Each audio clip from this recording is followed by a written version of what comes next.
Time is running. So obviously the Helmholtz is so big and so vast that we could take like a virtual career week or month or something to introduce everything to us. We wanted to pay special attention to the schools, but we have one final session where we want to have very short flashlights into 5 unique and special programs that will be introduced to you very quickly by the speakers that I will be welcoming in a second. But again, let me point out, on the partner side, you will have booths and information regarding all the programs, all the centers, all the schools. So if this goes too quickly for you, or if you want to learn more, please utilize this. And obviously you can find everything online as well. So coming into our final session regarding career opportunities in the vast Helmholtz, I would love to welcome Annika Bande from the Helmholtz Center Berlin for Materials and Energy. Great to have you with us, Annika.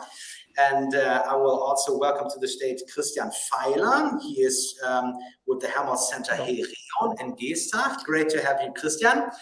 I also welcome Stefan Kesselheim from the Jülich Supercomputing Center, head of the AI consultant team there. Very, very important work. Great to have you, Stefan. And also with us is Uwe Konrad from the Helmholtz Center Dresden-Rosenhof, a very, very special friend of ours. He was one of the founding fathers of the Helmholtz Innovation and Data Science Academy and wrote literally the book about the program. Uwe, it's fantastic that you take the time to be with us. And last but not least, we have Panagiotis Mandros from the CISPA Center for Information Security in Saarbrücken. So great to have you with us and for the final round. So I would love to hear from every one of you, just a short pitch. Where are you from? What is the area that you're engaged with, and what would be a couple of opportunities for our big international audience to get involved with you? So I guess we'll do this fairly in alphabetical order, and we would start out with Annika Bande from Helmholtz Center Berlin. Annika, could you introduce us to your line of work and maybe include a little bit of information how to get in touch with you? Yeah, so thanks for having me. I'm in the Helmholtz Zentrum Berlin and leading a young investigator group of theory of electron dynamics and spectroscopy that was originally and is currently still funded partially by the Freigeist Fellowship of the Volkswagen Foundation. Moreover, I'm a Privatdozentin at the Freie Universität Berlin, where I just got my habilitation degree last year with a speech on artificial chemists, so much related to data science and AI. My background is theoretical chemistry, so it's in the realm of physics, chemistry, mathematics, and computer science. So the step to do data science related to this profession was a rather small one. I'm in a data science project through the hybrid school that was just introduced before in learning spectroscopy. And here we have like supervisors from a domain and from computer science. So their interdisciplinarity is like lived and really can make a step towards a change in findings in the sciences. Thank you. Thank you, Annika, for this great introduction to your line of work. Could you maybe spend another minute to explain to the audience what kind of people are you looking for? What should I bring to the table? What kind of level of seniority? What is HZB interested at the moment? Or you so HZB, well, the answer is like a bit manifold, of course. I'm personally interested in people who want to learn about a chemical and physical background of structure of materials. I think this applies maybe to everybody in HZB. So this must be the interest, and whether they come from chemistry and are open to learn data science, or they come from computer science, data science, and are eager to learn about chemistry, it's equally nice to have both of these candidates. Wonderful. Thank you so much for introducing these great opportunities in an exciting field to our crowd. So basically the same questions to Christian Feiler from Helmholtz Zentrum Herion. Christian, could you introduce the Herion and your work in 2 or 3 minutes to us? Yeah, of course. The research at the Helmholtz-Zentrum Hereon encompasses development of high-performance materials, biomaterials for medical applications, as well as environmentally benign technologies for mobility and new energy systems. And furthermore, we conduct a lot of research to gain a deeper understanding of the ongoing climate change and to mitigate its effect, and as well as to provide effective strategies to protect our coasts as well as the marine environment.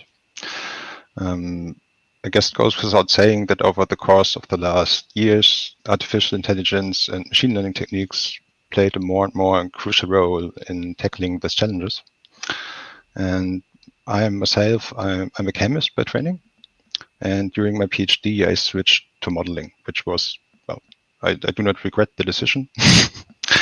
And since 4 years, I'm a scientist at the Institute of Surface Science, and our mission is to improve the sustainability of materials by modifying its surface, so to ensure that they perform reliably throughout their service life. This is always a very close cooperation with our experimentalists that feed us the data that we need to build our models. And so towards this end, we use artificial machine learning techniques to identify effective additives for active protective coatings, and we also use machine learning techniques to predict the service life aspects of materials. I think that would be the summary. Perfect. So when you're the deputy head of the Department of Interface Modeling, we're not talking the interface between the experimentalist and the computer scientist, but actually the interfaces between materials? Both. All right. I would love to extend the same question that I gave to Annika. What kind of people are you looking for? What kind of seniority, what kind of background would be perfect for you? Well, I can give the same answer as Annika, because for us it's also kind of manifold. It's the first student I hired had a physics background. The second student I hired has a mathematics background, and it's, I think, more related to the willingness to dive into a new field. So as I said, when I studied chemistry, then I switched to modeling, to density function theory. So this is still quite close to chemistry, and by now I'm a material scientist and use data science to build machine learning models. So I think what's more important than your background is that you're willing to learn new things. So speaking of seniority, so master degree would be great, but we are also happy to take interns for short research days. Oh, that's very interesting. All right, so even for the junior crowd. So, especially via the HEDA exchange programs. Thank you for mentioning that. Yes, so we would actually love to fund a short trip to Geestach to Christian Feiler and his group, if you're at all interested. So thank you again for introducing this, again, very interdisciplinary program to us. And I would love to continue with Stefan Kesselheim from the Jülich Supercomputing Center, the head of AI consultant team over there. So Stefan, basically the same question. What are you currently working on? What are you excited about? And what are you looking for? Hi, everybody. Yes, I'm part of the Jülich Supercomputing Center that we are currently hosting Europe's largest computer with almost 4,000 GPUs, and this machine is really a beast. And I'm the head of the Helmholtz AI consultant team, and our mission is essentially like we would try to push forward what can be done with machine learning in science. Science is, of course, a very general term, so this involves many different disciplines. And we try to, in short projects, we support scientists in getting in touch with machine learning related methods, or those who already have made some progress on their own. We try to show them like new developments, new horizons. And one of the questions is always, can we, for example, what can we do with more compute power? Can we use the compute power that we have to, for example, reduce the amount of data that is necessary to solve a data science challenge, a machine learning challenge? My personal background is I'm a physicist. I'm a kind of self-taught machine learning person who actually learned most a considerable part of the machine learning in industry. But I myself, I decided to move away from industry again, although it was a fun time. And now I'm back in academia because I personally feel that there is a lot to achieve. We can, with machine learning, we can make experiments more informative. We can make sensors better. We can make simulations faster and more realistic. And these are the questions that we as a Helmholtz AI consultant team try to push forward, especially regarding how to include more compute power. And this is, I think, a very fascinating occasion because the machine learning field is spinning very quickly right now. It was said previously, there's new papers coming out every day and there's a lot to consider. And at the same time, the question is, how can we transform that into something useful that might bring some domain forward? Currently, we're looking for at least one new consultant, and we're very open to people with very different backgrounds. Currently, I'd say I'm more looking for somebody with a science background because computer science is already well established in our team. Amazing. All right, so some great opportunities there. So 4,000 GPUs, that's quite a machine. I mean, talking about good use, could you simulate me? So next year it will be your machine moderating this day? I mean, yeah, we're actually working on that. The video might, so as most of you know, machine learning works extremely well with videos, but we're also trying to work on the other part. We have the chance to we have a project and we're looking for people for that project to train a European language, a large-scale European language model. So the name is OpenGPT-X. So let's see how that develops. This is an industry collaboration where we're involved, and I'm not sure if the language skills of our language model will be as good as yours. But at least one of the things we're working on is, or that it should be used later on for, is a chatbot for Sendung mit der Maus. Every German kid knows that piece of television. Let's see how that works. We're about to start the project. Amazing. Okay, so let's all keep our fingers crossed that your work develops nicely, but whether you would replace me, we should still talk about that because I'm actually enjoying myself during these career days. But thank you so much for giving us a more hands-on idea what you're working on. So moving on to one of our best centers in the eastern part of Germany, the Helmholtz Center Dresden-Rossendorf. We have with us Uwe Konrad. Uwe, as pointed out, I'm especially happy to have you here as one of the founding fathers of this academy. We'd love to hear from you what you are currently working on, what kind of people you are looking for. Uwe. Yeah, hello everybody. My name is Uwe Konrad. I'm head of the Information Services and Computing Department at Dresden. And by the way, Dresden is one of the most beautiful cities in Germany and it lies in the middle between Berlin and Prague. So what are the challenges we meet here in Dresden? We do the research in the fields of health, for example, cancer research, energy, for a secure energy supply, for example, battery research, and also matter under extreme conditions with, for example, high magnetic fields and warm dense matter and other topics. So we have large-scale facilities here in Dresden producing petabytes of data. So we have to process those data and analyze, and it's petabyte of data in our data center, and so we are looking for specialists in the area of data analytics and modeling, of course, of supercomputing in our data center and also in Jülich, for example, but also application of machine learning, artificial intelligence. We also have a support group here. And but an important topic here in Dresden is also software development. So we are also looking for software developers and also software engineers, and also we develop cloud services for all Helmholtz. So also so that's as you see with the topics, we are looking for everybody in the area of data science, from technicians to engineers up to scientists. And we are very open to get you here to Dresden. Thank you, Uwe, for this introduction to the great center in Dresden-Roffendorf and your line of work. So, going from Dresden to our very youngest center in Saarbrücken, from the Helmholtz Center for Information Security, CISPA, I would love to hear from Panagiotis Mandros. What can I do if I want to apply with you? Hello, and thank you, Hida, for this great event. I'm enjoying it a lot so far.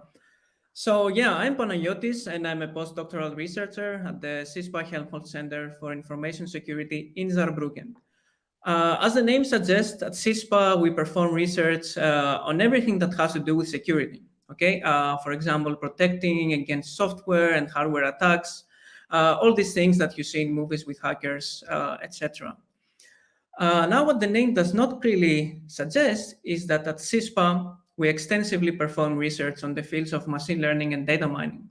In particular, we are investigating the next generation of data analysis techniques that can cope with the ever-growing challenges in data science and applications, such as the size and the complexity of the data.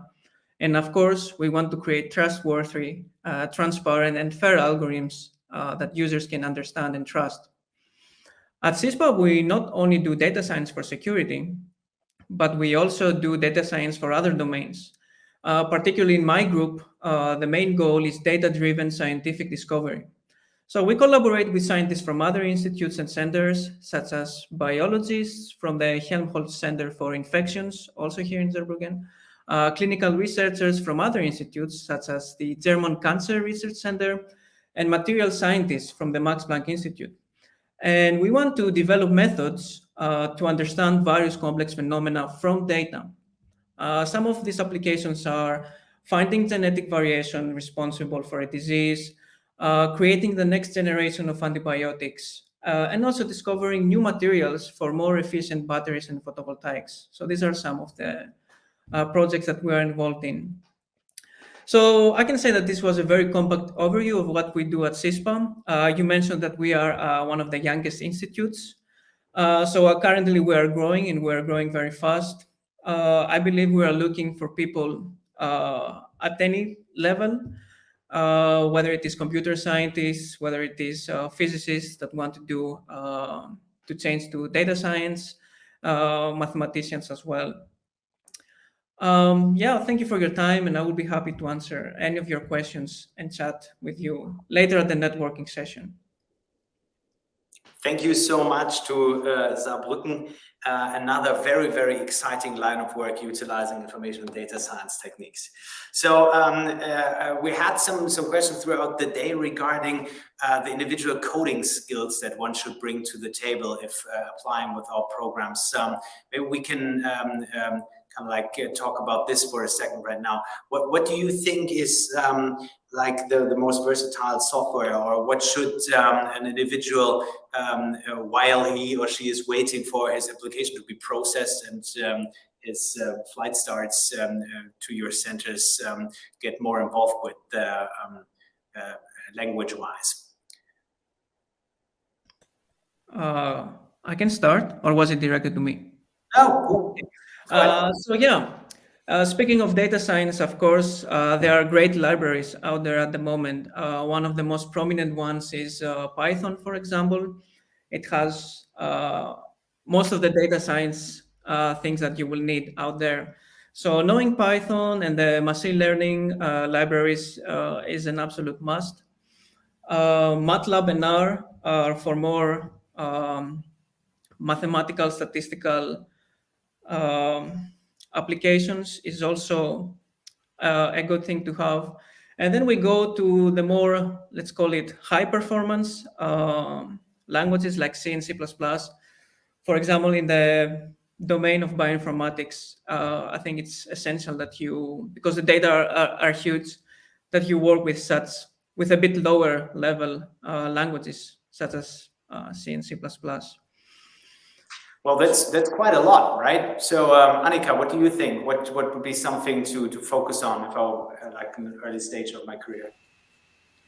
Well, actually, I wouldn't have anything to add to these, but rather, if time is limited, rather focus on Python compared to the others, and on like online trainings.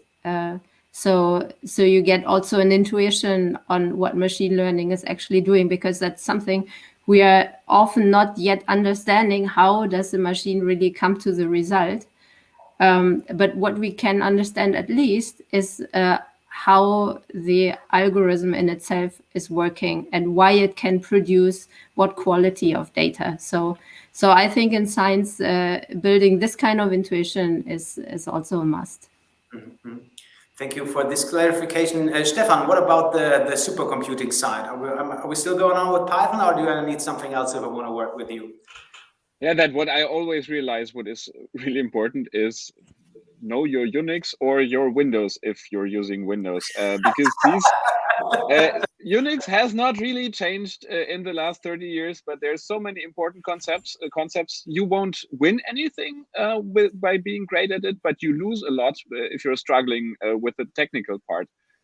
But furthermore, I can only support what Annika said. In the end, the question of some machine learning algorithm is helpful for anything. Does any good is a question that's the domain that the application decides about. What data is suited to train? Can this work at all? This is something that comes from the domain, and therefore I would stress that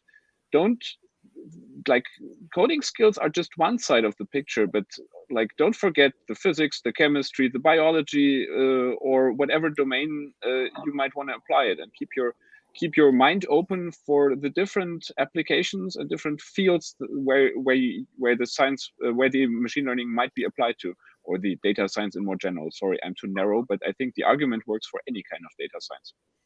Mm-hmm. So I would love to pass the ball to Uwe Konrad, who has always made a very strong case for promoting excellent software in Helmholtz. Would you agree with the others regarding the selection of first languages to learn? And could you also include maybe a little hint or tip or suggestions to the crowd what one could do to expand the knowledge in these kind of skills? Yes, thanks. I fully support what was said before, but it's very similar to the discussion in the scientific fields. Software development is also done within teams nowadays. So you need a starting point, of course, and we do a lot of training to bring you up to speed. But you have to be open to work in team, to show your code, your results, and best if you do something a little open source projects. And also the way we try to do the software development in more professional style. So how to maintain code, also those kind of things are important. So try to be, even if it's a small piece of code, do it open, try to do it professional and sustainable. That's important. Thank you, Uwe, for this edition. We have a follow-up in the chat, I hear. Yes, we have one question. And the question is it essential to know the languages like Python, C++, and MATLAB on advanced level before entering a data science career? Or is it enough to know basics and learn the rest on the job? Christian, what do you think? Well, I would say when I started, I only knew the basics and it turned out quite well. So I guess the basics are fine, but as the other stated, you should know your way around Linux, and you should, have basic knowledge and be able to connect scientific questions in a bigger picture. That's probably the most important thing, at least in our projects. Mm-hmm. Okay, so as we heard beforehand, some basic understanding, but the eagerness to learn more, that's most important, and everything comes along. A lot of nodding in the crowd. Perfect. Okay, guys, I have to look at the clock, but I hear that all of you are available during the partner and networking session later on. Is that right? So let me conclude conclude this session and wrap this up, I would love to thank all of you for participating in this very, very brief flashlight round. That was Stefan Kesselheim from Jülich, Uwe Konrad from Dresden-Reslov, Panagiotis Mandros from CISPA, Annika Bande from Helmholtz-Zentrum Berlin, and Christian Feiler from Helmholtz-Zentrum Herion. So write that down, everyone. And get in touch with all these great centers and investigators later on during the networking and the partnering session. It was great to have you guys with us, and I hope to talk to you very soon at the latest, the next career day, which we will do personally and not AI based. Here, I got my eye on you. See you guys later. See you.